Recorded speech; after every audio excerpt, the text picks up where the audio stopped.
কিন্তু এই ছেলেকে সেটা কে বোঝাবে? যখন জ্যোতি বুঝতে পারলো এভাবে বলে কাজ হবে না, তখন সাব্বিরকে বলেছিল বাসার সামনে এসে কলিং বেল না চেপে যেন জ্যোতিকে কল করে, তাহলে মায়ের সামনে অন্তত বিব্রত হতে হয় না। কিন্তু এই মহাফাজিল ছেলে সেটা শুনলে তো রোজ ইচ্ছে করে এসে কলিং বেল দিবে, তারপর মা গিয়ে দরজা খুললে তাকে সুন্দর করে সালাম দিয়ে কুশলাদি জিজ্ঞাসা করে তার সামনে থেকেই জ্যোতির রুমে এসে ঢুকবে। জ্যোতি দুহাতে কোমর রেখে ঝগড়ার স্টাইলে বলল, তোমাকে না চাচি বারণ করেছে আমার পড়ার সময় বিরক্ত না করতে, তারপরেও কথা শুনছো না। দাঁড়াও, চাচিকে এক্ষুনি কল করে জানাচ্ছি। সাব্বির বিছানায় আয়েশ করে বসে বলল, দে তো দেখি কল। হাতের মোবাইলটা বিছানায় ছুঁড়ে মারল জ্যোতি। এই ছেলের মাথায় বুদ্ধি ঠাসা, ঠিক বুঝে গেছে যে জ্যোতি কল করবে না। আর যাই হোক, শাশুড়িকে তো আর কল করে বলা যায় না যে তার ছেলে রোম্যান্স করতে এসেছে। সাব্বির মুখে হাসি ঝুলিয়ে জ্যোতির কাছে এগিয়ে গেল। তারপর আচমকা হ্যাচ কাটানে বিছানায় ফেলে দিল ওকে। অনেক হয়েছে তোর নাটক, আর সময় নষ্ট করা সম্ভব না আমার পক্ষে। সাব্বিরকে থামানোর নতুন কোনো বাহানা শুরু করতে যাচ্ছিল কেবল জ্যোতি, কিন্তু সাব্বির ওকে সেই সুযোগ দিল না। আর দিনগুলো চলতে লাগলো এভাবে। জ্যোতির হাজার বারণ সত্ত্বেও সাব্বিরের আনাগোনা বাড়তে লাগলো শ্বশুর বাড়িতে। এর ফলাফলও মাস দুয়েকের মধ্যেই পাওয়া গেল হাতে নাতে। সেদিন ফজরের নামাজ আদায় করতে ঘুম থেকে উঠেই শরীরটা কেমন একটা লাগছিল জ্যোতির। সকালে নাস্তার টেবিলে খেতে বসেও আবার উঠে বেসিনের দিকে ছুটল। সায়রা বানুর সন্দেহ হলো সাথে সাথেই। তিনি জ্যোতিকে সন্দেহের বশে প্রশ্নটা করলেন। জ্যোতির বুকের ভেতরটা ধক করে উঠল মায়ের প্রশ্নে। পড়াশোনার চাপে এবার খেয়াল করাই হয়ে ওঠেনি। যে তারিখ থেকে মাসের ওই বিশেষ দিনগুলো শুরু হয় সেটা তারিখ পার হয়ে গেছে অনেক আগে। সায়রা বানু মেয়েকে নিয়ে ছুটলেন টেস্ট করাতে। তারপর ওখান থেকে রিপোর্ট নিয়ে বাসায় না গিয়ে সরাসরি আফরোজা বেগমের কাছে গেলেন। আফরোজা বেগম সব শুনে খুশি হলেন খুব। তার বাউন্ডুলে ছেলেটাও অবশেষে বাবা হতে চলেছে। বাসার মধ্যে একটা আনন্দের রোল পড়ে গেল জ্যোতিকে নিয়ে। নৈশির সাথে সাথেই সার্জিমকে অফিসে ফোন করে খবরটা দিল। শুধু সাব্বিরই কিছু জানল না। সে অন্যান্য দিনের মতোই অফিস থেকে ফিরল রাতে। নৈশি দরজা খুলে দিয়ে মেটে মিটিয়ে হাসলো সাব্বিরকে দেখে। সাব্বির ভ্রু উঁচিয়ে প্রশ্ন করল, ব্যাপারটা কিভাবে হাসছো কেন? এমনি। ব্যাপারটা সন্দেহজনক মনে হলেও আর কোনো প্রশ্ন করল না সাব্বির। নৈশিকে পাশ কাটিয়ে বাসার মধ্যে ঢুকে সোফায় বসেও বলল, এক গ্লাস পানি দাও তো, খুব ক্লান্ত লাগছে। নৈশি পানির সাথে একটা বাটিতে মিষ্টিও নিয়ে এলো। সাব্বির প্রশ্ন করল, হঠাৎ মিষ্টি কেন? আগে খাও, তারপর বলছি। সাব্বির একটা মিষ্টি তুলে নিল। একটা কেন, আরেকটা নাও। আচ্ছা নিলাম, এবার তো বলো।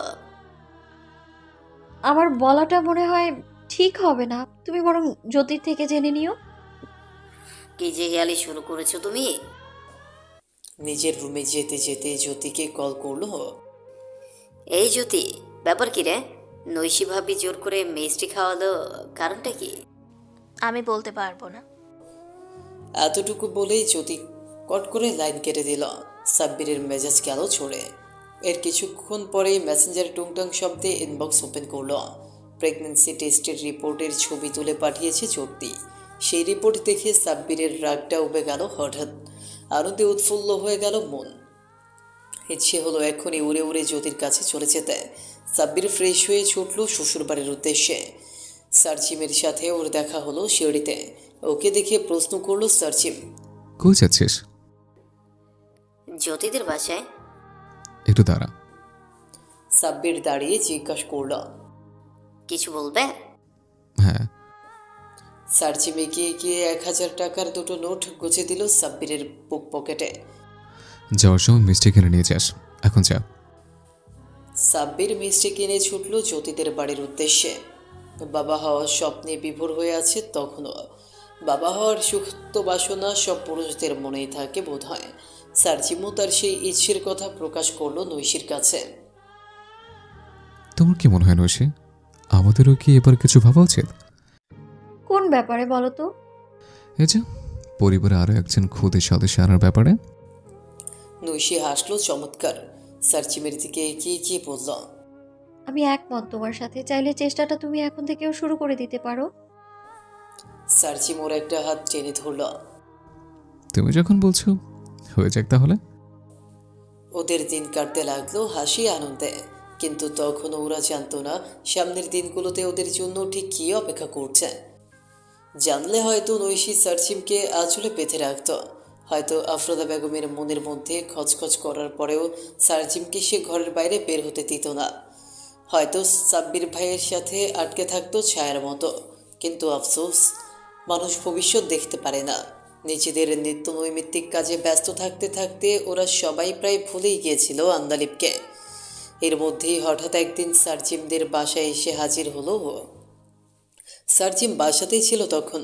আন্দালিবকে দেখে শৌচন্য আলাপের মধ্যে গেল না ও, সরাসরি প্রশ্ন করল, তুই এখানে কেন এসছিস? এখনো রেগে আছিস আমার উপর? পুরনো কথা ভুলে যা ভাই।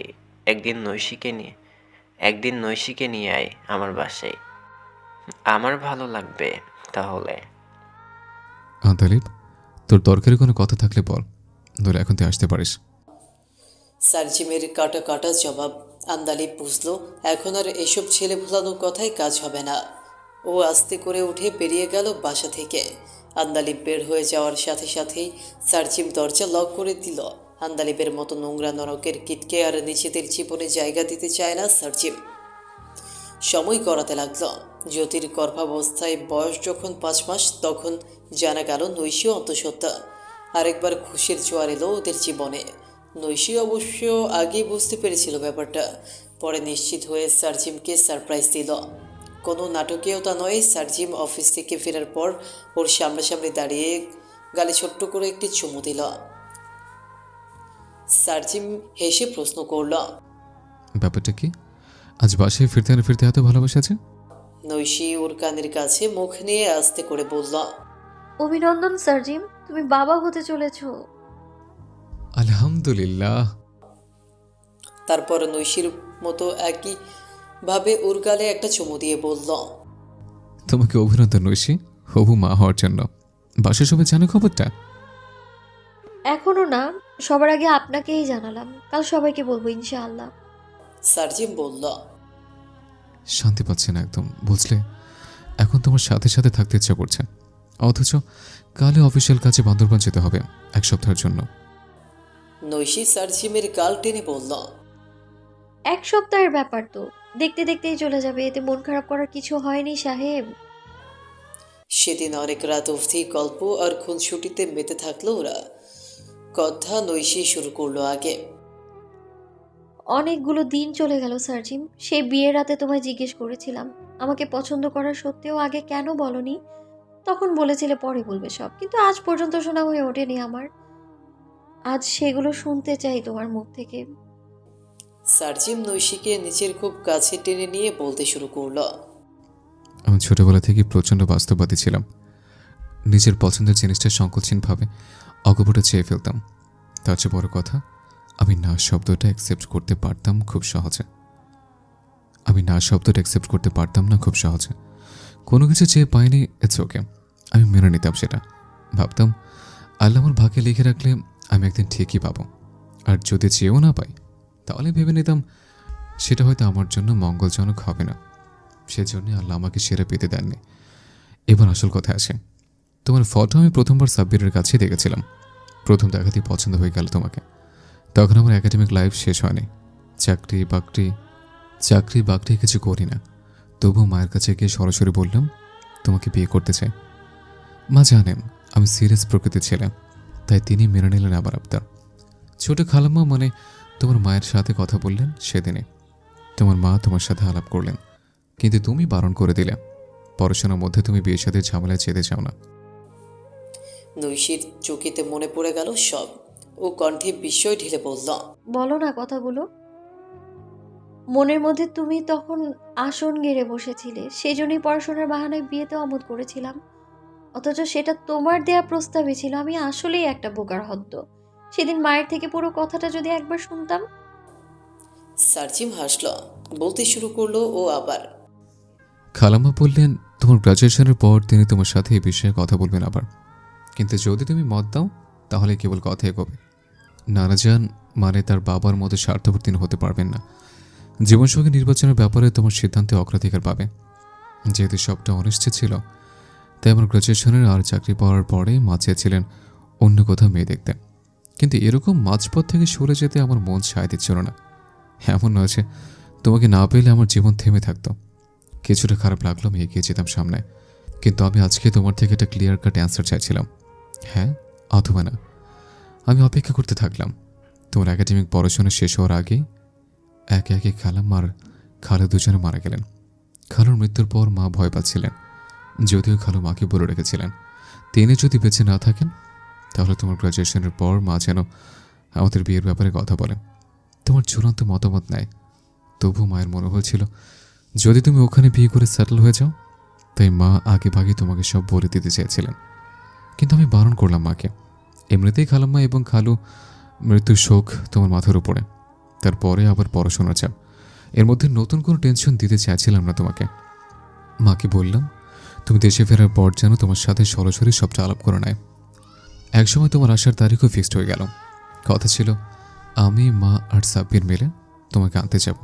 কিন্তু হঠাৎ করে আমার অফিসিয়াল খুব ইম্পর্ট্যান্ট একটা কাজ থাইল্যান্ড যেতে হলো। বাধ্য হয়েতে আন্দালিবকে পাঠালাম। আর সেখানে সবচেয়ে বড় ভুলটা করলাম আমি, আন্দালিবকে বিশ্বাস করে। তোমার প্রতি আমার অনুভূতি তৈরি হওয়ার প্রথম দিন থেকে সবটা জানতো আন্দালিব।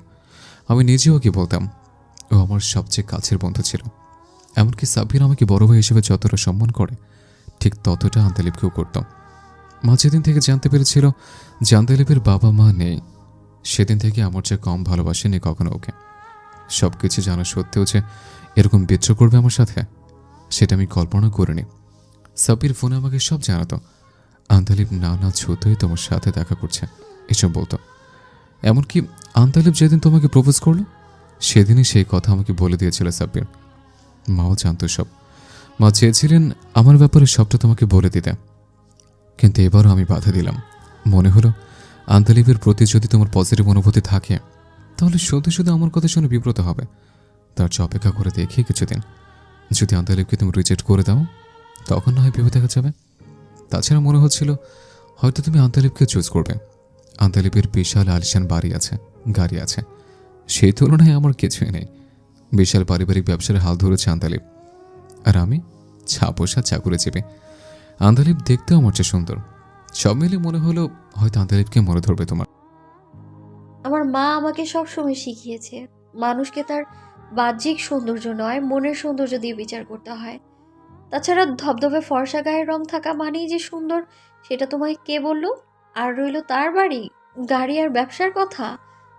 আমি অহংকার করছি না, তবে বাবা আমার জন্য যতটুকু রেখে গেছেন তা দিয়ে ওরকম একটা কোম্পানি আমি কিনে নিতে পারি যে কোনো সময়। কিন্তু তুমি একটা কথা বলো তো, আন্দালিব এত বড় একটা বেইমানি করলো তোমার সাথে, তারপরেও তুমি সব মেনে হাসি মুখে তার সাথে কথা বলতে কেন? তোমার জন্য। আন্দালিবের সাথে যেহেতু তোমার একটা সুসম্পর্ক ছিল এবং বিয়ে হওয়ার সম্ভাবনা ছিল, তাই না চাইলে ওর সাথে বন্ধুত্বটা রেখেছিলাম। এখন আমার খুব রাগ হচ্ছে তোমার উপর। কেন তুমি একবার নিজের মনের কথাগুলো বললে না আমায়? যদি আন্দালিবের মতো ওরকম একটা বাজে লোকের সাথে বিয়ে হয়ে যেত, তাহলে এত ভালো একটা বর আমি কোথায় পেতাম বলো? সার্জিম উত্তর দিল, তোমাকে আমি পছন্দ করতাম নৈশে, কিন্তু তোমার দিক থেকে কিছু ছিল নাকি আমার অনুভূতি একতরফা ছিল সেটা আমি জানতাম না। তুমি সম্পর্কে সত্যি আমার খালাতে বলছিলে, এমনকি তোমার সাথে একটা দিন আমার কথা পর্যন্ত হয়নি। কোন অধিকারে তোমাকে নিজের মনের কথাগুলি বলি বলো তো? নৈশি হঠাৎ প্রশ্ন করল, আচ্ছা, আন্দালিব যদি আবারও আমাকে ওর লাইফে চায়? জানতো পুঁতে ফেলবো ওকে। আগে নৈশীর উপর আমার কোনো অধিকার ছিল না, কিন্তু এখনকার নৈশীর শরীর মন সবকিছুর উপর শুধুই আমার একচ্ছত্র আধিপত্য থাকবে। এরপর তোমার দিকে কেউ চোখ তুলে তাকালেও তার খবর আছে। সার্জিমের কণ্ঠস্বরের রাগের উত্তাপ টের পেল নৈশি। আগের দিন রাতেও আন্দালিব নৈশিকে নিজের ভালোবাসার গভীরতা বর্ণনা করে বিশাল আকৃতির অনেকগুলো টেক্সট করেছে। সেই কথা সার্জিম বলবে ভেবেছিল, কিন্তু সার্জিমের রাগের বহর দেখে আর সেসব কথা তুলল না। তার চেয়ে সার্জিম বান্দরবন ট্যুর থেকে ফিরলে না হয় এসব বলা যাবে। পরের দিন সকাল সকালেই রওনা হলো সার্জিম। ওর অফিসের বস যাবে আরও একদিন পর, সার্জিমকে যেতে হবে একদিন আগেই। সার্জিম বাসার সবার থেকে বিদায় নিল। আফরোজা বেগমের দিকে তাকিয়ে হেসে বলল, নৈশির দিকে খেয়াল রেখো আম্মা, আমি আসছি। বরাবরের মতো ছেলের হাসি মুখ দেখে নজর লাগার ভয়ে চোখ নামিয়ে নিলেন আফরোজা বেগম, কিন্তু মনের মধ্যে কেমন একটা উচাটন টের পাচ্ছিলেন। সার্জিম বাসা থেকে বের হয়ে যাওয়ার পর নৈশি দৌড়ে ব্যালকনিতে গেল। সার্জিম রাস্তায় নেমে আবার তাকালো ব্যালকনির দিকে, তারপর হাত নেড়ে নৈশিকে বিদায় জানিয়ে সামনে পা বাড়ালো। নৈশি তাকিয়ে থাকলো রাস্তার দিকে, যতক্ষণ না সার্জিম চোখের আড়াল হয়ে গেল। কথা ছিল ওখানে পৌঁছেই সার্জিম ফোন করে জানাবে, কিন্তু গভীর রাত হয়ে যাওয়ার পরেও সার্জিমের কল এলো না। নৈশি কল দিল অনেকবার, ফোন সুইচ অফ। পরের দিন কল করা হলো সার্জিমের বসকে। সে জানালো বান্দরবন যে রিসোর্টে গিয়ে সার্জিমের ওঠার কথা ছিল সেখানে সার্জিম পৌঁছয়নি আগের দিন। তৎক্ষণাৎ থানায় জিডি করা হলো। সাব্বিরুর একদল বন্ধুবান্ধব নিয়ে বান্দরবন রওনা হলো সার্জিমকে খোঁজার উদ্দেশ্যে। 1 সপ্তাহ চলে গেল। ব্যর্থ সাব্বির ফিরে এলো বাসায়।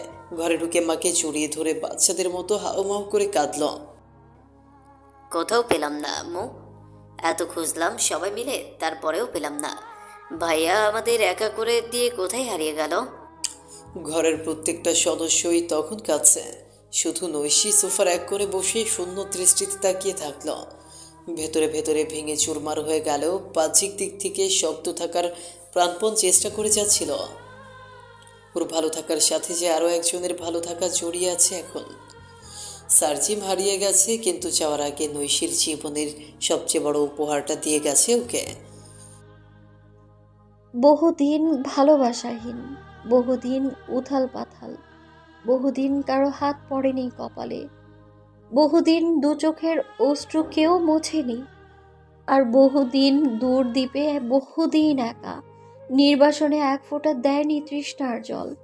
কেউ বহুদিন কেউ পাঠায়নি একখানি নীলবর্ণ খাম, বহুদিন ভালোবাসাহীন, বহুদিন এলোমেলো, বহুদিন বুকের ভেতরে এই খা খা গ্রীষ্মকাল, দীর্ঘ গুমোট এক বিন্দু জল কেউ দেয়নি সস্নেহে। চোখ থেকে জল গড়িয়ে পড়ে অবিরত, কিন্তু কণ্ঠস্বর নির্বিকার। ব্যালকনিতে দাঁড়িয়ে দূর দিগন্তে তাকিয়ে নৈশি আউড়ে যায় কবিতার লাইনগুলো। হৃদয় চিরে বেরিয়ে আসে হাহাকার। এই ব্যালকনি, হ্যাঁ, এখান থেকেই শেষবার নৈশি দেখেছিল সেই হাসি মুখ। খরস্রোতা নদীর মতো বয়ে চলে সময়, কেউ চাইলেও তাকে থামাতে পারে না। সময় এগিয়ে চলে তার নিচের ছন্দে আর গতিতে। সময় পরিবর্তনের সাথে সাথে চারপাশের মানুষগুলোরও পরিবর্তন আসবেই। সার্জিম নিখোঁজ হয়েছে 4 মাস হতে চলেছে প্রায়। এই 4 মাসে অনেক কিছুই বদলেছে। সার্জিম নিখোঁজ হয়েছে 4 মাস হতে চলেছে প্রায়। এই 4 মাসে অনেক কিছুই বদলেছে। নৈশির মেধহীন উদরস্ফীত হতে চলেছে। একজন জানান দিচ্ছে যে তার পৃথিবীর আলো দেখার সময় ঘনিয়ে আসছে ধীরে ধীরে। আফরোজা বেগমের শারীরিক অবস্থার অবনতি হয়েছে অনেকটা। একে তো বয়সের ভার, তার উপর আবার ছেলে হারানোর শোক, সব মিলিয়ে খুব একটা ভালো নেই সে। এদিকে জ্যোতির ডেলিভারি ডেট ঘনিয়ে এসেছে। এখন জ্যোতি এই বাড়িতেই থাকে, সারাদিন কান্নাকাটি করে শুধু। তার সার্জিম ভাই নাকি বলছিল বাচ্চা হলে তার নাম সে রেখে দিবে। সবচেয়ে বেশি চেঞ্জ এসেছে সাব্বিরের মধ্যে। বাউন্ডুলায় ছন্নছাড়া সেই ছেলেটি এখন পুরোদস্তুর দায়িত্ববান হয়ে গেছে। সার্জিমের কাজগুলো সব নিজের কাঁধে তুলে নিয়েছে সে। বেঁচে থাকার তাগিদে সবাই এগিয়ে নিয়ে চলছে নিজেকে, কিন্তু আগের সেই হাসি আনন্দ এখন আর নেই। গত 4 মাসে এমন কোনো জায়গা নেই যেখানে সার্জিমকে খোঁজেনি ওরা। পুলিশ স্টেশনে অগণিতবার যাওয়া হয়েছে, সম্ভাব্য যত জায়গা আছে সবখানে গিয়েছে সাব্বির। হাসপাতালের মর্গও বাদ রাখেনি। বেয়ারিশ কোনো লাশের খবর এলেই ছুটে গেছে সাব্বির। তবুও সার্জিমের হদিশ পাওয়া যায়নি। মোবাইলের রিংটোনের আওয়াজে ব্যালকনি থেকে রুমে এলো নৈশি। একটা আননোন নাম্বার থেকে কল এসেছে। ফোন রিসিভ না করেও নৈশি বুঝে গেল এটা আন্দালিব। সার্জিম নিখোঁজ হওয়ার পর আন্দালিব খুব বিরক্ত করা শুরু করেছিল নৈশিকে। তার একটাই কথা, নৈশিকে সে চায়। বাধ্য হয়ে নৈশি মোবাইল এবং সব সোশ্যাল সাইটে ব্লক করে দিয়েছিল আন্দালিবকে। তাতেও আন্দালিব থেমে থাকেনি। একটা নাম্বার ব্লক করে নতুন একটা থেকে আবার ফোন করে আন্দালিব। নৈশি এবার ভাবলো ফোন ধরবে না, তারপর মনে হলো এটা তো আন্দালিব নাও হতে পারে। হতে পারে সার্জিমের খোঁজ দিতে কেউ কল করেছে। সবাই আশা ছেড়ে দিলেও নৈশির মন মানে না। কেন জানি মনে হয় খুব শীঘ্রই সার্জিমের সাথে দেখা হবে ওর। ফোন রিসিভ করে সালাম দিল নৈশি। ওপাশ থেকে আন্দালিবের কণ্ঠস্বর শোনা গেল। কেমন আছো নৈশি? প্লিজ ফোনটা কাটবে না, তোমার সাথে আমার কথা আছে। নৈশি দীর্ঘশ্বাস ফেলল। সিদ্ধান্ত নিল আন্দালিবের সাথে কথা বলবে। রোজ রোজ এই ঝামেলার চেয়ে একবারে সব মিটমাট করে ফেলা ভালো। ও বলল, বলুন আপনার কি কথা আছে? আমার প্রস্তাবটা একবার বিবেচনা করে দেখলে হয় না? আমি জানি নৈশি, তোমার মনে এখনো শুধু সার্জিম, কিন্তু ওর জন্য অপেক্ষা তো কম করলে না তুমি। সার্জিমের জন্য আমারও খারাপ লাগে, শত হলেও ও আমার বন্ধু। কিন্তু তাই বলে নিজের জীবন তো আর থামিয়ে দিতে পারি না আমরা। শুধু একজনের স্মৃতি নিয়ে আজীবন কাটিয়ে দেওয়া যায় না নৈশি। আমি অতীতে অনেক ভুল করেছি, কিন্তু ট্রাস্ট মি, আমি এখন বদলে গেছি। তোমাকে হারিয়ে ফেলার পর আমি বুঝতে পেরেছি তুমি আমার জন্য ঠিক কী ছিলে। আন্দালিব ভাই, আপাতত আপনার এই লম্বা রচনা শোনার মতো সময় আমার নেই। তবে আপনাকে শুধু একটা কথাই বলতে চাই আমি। আমার দিক থেকে আপনি কোনো আশা রাখবেন না। শুধু সার্জিমের স্মৃতি নিয়ে আমি আজীবন কাটিয়ে দিতে পারবো। আর শুধু স্মৃতি নয়, সার্জিম আমাকে খুব সুন্দর একটা উপহার দিয়ে গেছে। এটাকে আপনি সার্জিমের আমানতও বলতে পারেন, যেটাও গচ্ছিত রেখে গেছে আমার কাছে। আপনাকে এতদিন বলা হয়নি, আজ বলছি। আমি মা হতে চলেছি, সার্জিমের বাচ্চার মা। হোয়াট? তুমি প্রেগনেন্ট? ফোনের এপাশ থেকে আন্দালিবের হতভম্ব চেহারাটা না দেখতে পারলেও ওর কণ্ঠস্বর শুনে সবটা অনুমান করতে পারল নৈশি। ও সাবলীল স্বরে বলল, হ্যাঁ, আশা করি এটা শোনার পর আর আমার থেকে কোনো এক্সপেকটেশন রাখবেন না। আর আজকের পর থেকে আপনি আমাকে ফোন না করলেই খুশি হব আমি। এখন রাখছি আমি। কথাগুলো আন্দালিবকে বলতে পেরে টেনশন ফ্রি হলো নৈশি। মাগরিবের ওয়াক্ত হয়ে এলো প্রায়। নৈশি ওযু করে নামাজ আদায় করে নিল। যায় নামাজ ফাজ করে রাখতে রাখতেই টের পেল জ্যোতি ওকে ডাকছে। জ্যোতির রুমে ঢুকে নৈশি দেখল বিছানায় হেলান দিয়ে বসে আছে জ্যোতি। যন্ত্রণায় মুখ পেকে যাচ্ছে ওর। পরনের পেটিকোট বিছানা ভিজে আছে। জ্যোতি ওকে দেখে বলল, জলদি কাউকে খবর দাও আপু, আমাকে এক্ষুনি হাসপাতালে নিতে হবে। নৈশি প্রথমে ছুটল আফরোজা বেগমের রুমে। তিনি কিছুই টের পাননি এখনও। ডাক্তারের নির্দেশে করা কিছু সিগারেট নিতে হয় তাকে। বেশিরভাগ সময় তাই ঘুমিয়ে কাটে তার। নৈশি ডাকলো আফরোজা বেগমকে। খালামণি জলদি ওঠো, জ্যোতিকে নিয়ে হসপিটালে যেতে হবে। ওর ওয়াটার ব্রেক করেছে। খালাকে ডাকতে ডাকতেই সাব্বিরের ফোনে ডায়াল করলো, আবার কেটেও দিল। সাব্বিরের অফিস অনেকটা দূরে, আসতে সময় লাগবে অনেক। অযথা টেনশনও করবে, তার চেয়ে জ্যোতির বাবাকে কল করা যাক। জ্যোতির ফোন থেকে জামিল সাহেবকে কল করল নৈশে। তিনি আর সায়রা বানু এসে হাজির হলেন কিছুক্ষণের মধ্যেই। জ্যোতিকে নিয়ে হাসপাতালে রওনা হয়ে গাড়িতে বসে সাব্বিরকে ফোন করল নৈশে। হাসপাতালের ঠিকানা দিয়ে সেখানেই ওকে আসতে বলল। সাব্বির উদ্ভ্রান্তের মতো হাসপাতালে পৌঁছল। ততক্ষণে জ্যোতিকে ওটিতে ঢোকানো হয়েছে। অনেক অপেক্ষার পর অবশেষে জ্যোতি কন্যা সন্তানের জন্ম দিল। সময়টা আনন্দঘন হওয়ার কথা ছিল, অথচ সদ্যজাত শিশুটিকে কোলে নিয়ে সবাই কাঁদল ওরা। সার্জিমের অনুপস্থিতি ওদের পোড়াচ্ছিল ভীষণ। জ্যোতিকে বাসায় নিয়ে আসা হলো দুদিন পরে। সবাই বাচ্চাটির মুখের দিকে তাকিয়ে নিজেদের দুঃখগুলো ভোলার চেষ্টা করতে লাগলো, কিন্তু মনের উপরে তো কারো নিয়ন্ত্রণ থাকে না। সার্জিম অদৃশ্যভাবে রয়ে গেল সবার মনে। জ্যোতিকে যেদিন বাসায় আনা হলো সেদিন রাতেই আবার অসুস্থ হয়ে পড়ল নৈশি। সাব্বির অফিস থেকে ফিরেছিল সবে। সেই রাতেই নৈশিকে নিয়ে আবার হসপিটালে ছুটল। সারা রাস্তা নৈশি গেল কাঁদতে কাঁদতে, মনে মনে প্রার্থনা করে যাচ্ছিল, আল্লাহ, তুমি সার্জিমকে আমার থেকে দূরে সরিয়ে নিয়েছো। ওর স্মৃতিটুকু অন্তত কেড়ে নিও না। সাব্বির অনুভব করছিল নৈশিকে সান্ত্বনা দেওয়া উচিত, কিন্তু ওর মুখ থেকে একটা শব্দও বের হলো না। ও নিজেই তো কান্না আটকানোর প্রাণপণ চেষ্টা করে যাচ্ছিল। ডাক্তার অফ হয়ে দিল। চিন্তার কিছু নেই, কিন্তু বেড রেস্টে থাকতে হবে। নৈশির মাথার উপর থেকে বিশাল এক পাথরের বোঝা নেমে গেল যেন। এতদিন নিস্তব্ধতায় ঘুমিয়ে থাকা বাড়িটা এখন প্রায় সময়ই নবজাতকের কান্নায় জেগে ওঠে। নৈশি গিয়ে বসে থাকে বাচ্চাটির পাশে। ছোট্ট ছোট্ট হাত পা নেড়ে পিটপিট করে তাকায় সে। কি যে আদরে লাগে তখন তাকে। বাচ্চা মেয়েটির নাম রাখা হয়নি এখনো। তবে নৈশি মাঝে মাঝে আদর করে টুসি বলে ডাকে ওকে। আজকাল ওর দেখা দেখি অন্য সবাইও ওই নামেই ডাকা শুরু করেছে। সপ্তাহ দুয়েক রেস্ট করার পর রান্নাঘরের দায়িত্ব জ্যোতি নিজের কাঁধে তুলে নিয়েছে। আফরোজা বেগম অসুস্থতার জন্য রান্নাঘরে যেতে পারেন না, নৈশির শরীরটাও ভালো যাচ্ছে না। তাই ওর বারণ সত্ত্বেও জ্যোতি ঘরের সব কাজের দায়িত্ব নিজেই নিয়ে নিয়েছে। নৈশি শুধু অপেক্ষা করে এখনো সার্জিমের বাড়ি ফেরার। আজকাল প্রায় স্বপ্নে আসে সার্জিম, ঘুম ভাঙলেই দৌড়ে ব্যালকনিতে যায় নৈশি। এই বুঝি দেখবে সার্জিম এসে সামনে দাঁড়িয়েছে হাসি মুখে। প্রত্যেকবারই নৈশির ধারণা ভুল হয়, তবু আশায় বুক বাঁধে নৈশি। মনে মনে বলে, তুমি কোথায় সার্জিম? এই সময় আমার পাশে সবচেয়ে বেশি তোমাকে এই যে দরকার আমার। অফিস থেকে বাসার দূরত্ব অনেক, তাই সকালে অফিসে আসার সময় একবারে দুপুরের খাবার নিয়ে আসে সাব্বির। লাঞ্চ টাইমে টিফিন ক্যারিয়ার সবে খুলে বসেছিল, এমন সময়ে ফোনটা বাজল। আননোন নাম্বার দেখে সাব্বির একবার ভাবলেও ধরবে না ফোনটা। তারপর আবার কি মনে করে ফোন ধরে সালাম দিয়ে জিজ্ঞেস করল, কে বলছেন? তুই থাকবি তো? আমি অমিত। অপরিচিত কণ্ঠে তুই সম্বোধনে সাব্বির বিভ্রান্ত হলো কিছুটা। প্রশ্নের উত্তর দিয়ে আবার পাল্টা প্রশ্ন করলো, তাই? হ্যাঁ, কিন্তু আপনি কে? আমি তাই চিনতে পেরেছিস? তুই আমি একই কলেজে পড়তাম। এসেছি পরে মিউজিকের চান্স হলো যে, তারপরে আস্তে আস্তে যোগাযোগ বন্ধ হয়ে গেল। এবার চিনতে পেরেছি। ভালো আছিস তো তুই? হ্যাঁ, আছি ভালোই। গত 4 দিন থেকে আমি তোর ফোন নাম্বার কালেক্ট করার চেষ্টা করে যাচ্ছি, অবশেষে পাওয়া গেল তোকে। আর তোর যে খুব জরুরি একটা কথা বলার ছিল তোর সাথে।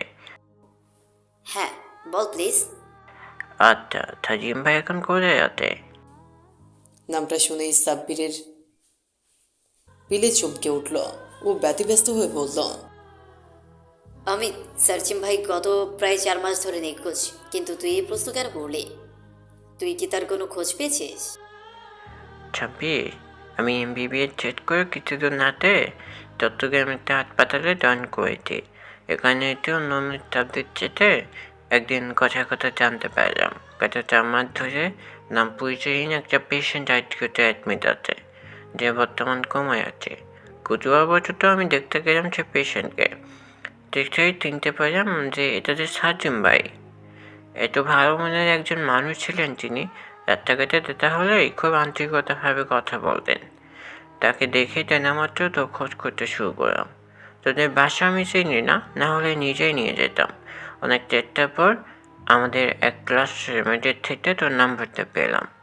আমি জানি এটা সাজিম ভাই, তো তবুও নিশ্চিত হওয়ার জন্য তো একটা পিট দিতি তার।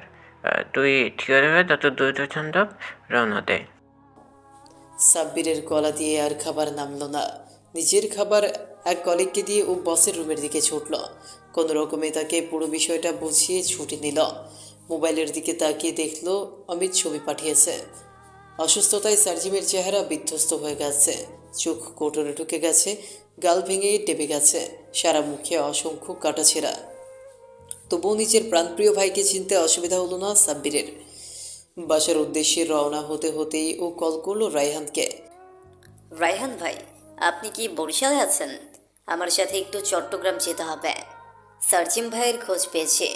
আপনাকে পরে সব বিস্তারিত বলবো। আপনি একটু প্লিজ চলেন আমার সাথে। কথাগুলো বলার সময় সাব্বির কণ্ঠস্বর কাঁপছিল ভীষণ। আর রায়হান বলল, শান্ত হো সাব্বির, আমি যাব তোর সাথে। তুই বাসায় আয়, আমিও গাড়ি নিয়ে আসছি, দুজন একসাথে রওনা দেব। বাসায় ফিরে সব জানাতেই আফরোজা বেগম হাউমাউ করে কেঁদে ফেললেন। নৈশি জেদ ধরে বসলো সেও যাবে সাব্বিরের সাথে। সাব্বির বোঝালো ওকে, লক্ষ্মী আপু, এরকম জেদ করো না প্লিজ। আমরা যেভাবেই হোক ভাইকে এখানেই শিফট করাবো। তোমাকে ডাক্তার এখন একেবারে রেস্টে থাকতে বলেছে। অনাগত সন্তানের কথাটাও ভাবো একবার। এখন তোমার যেতে হবে না। নৈশি শুনলো এবার সাব্বিরের কথা। আর রায়হান আর সাব্বির রওনা হলো চট্টগ্রামের উদ্দেশ্যে। ওখানকার ফর্মালিটি সেরে সার্জিমকে 2 দিন পর নিয়ে এসে অন্য হসপিটালে শিফট করা হলো। এবার আর নৈশিকে আটকে রাখা গেল না। খবর পেয়ে এসে ছুটল হাসপাতালে। আইসিইউর ভেতরে ঢোকার অনুমতি পাওয়া গেল না। স্বচ্ছ কাছের অপ্রপাশ থেকে কেবিনের ভেতরে তাকিয়ে থাকলো নৈশে। ঘুমন্ত নিষ্পাপ একটা মুখ দেখলে মনে হয় না যে অচেতন হয়ে আছে মানুষটা, মনে হয় নিশ্চিন্তে শান্তির ঘুম ঘুমোচ্ছে।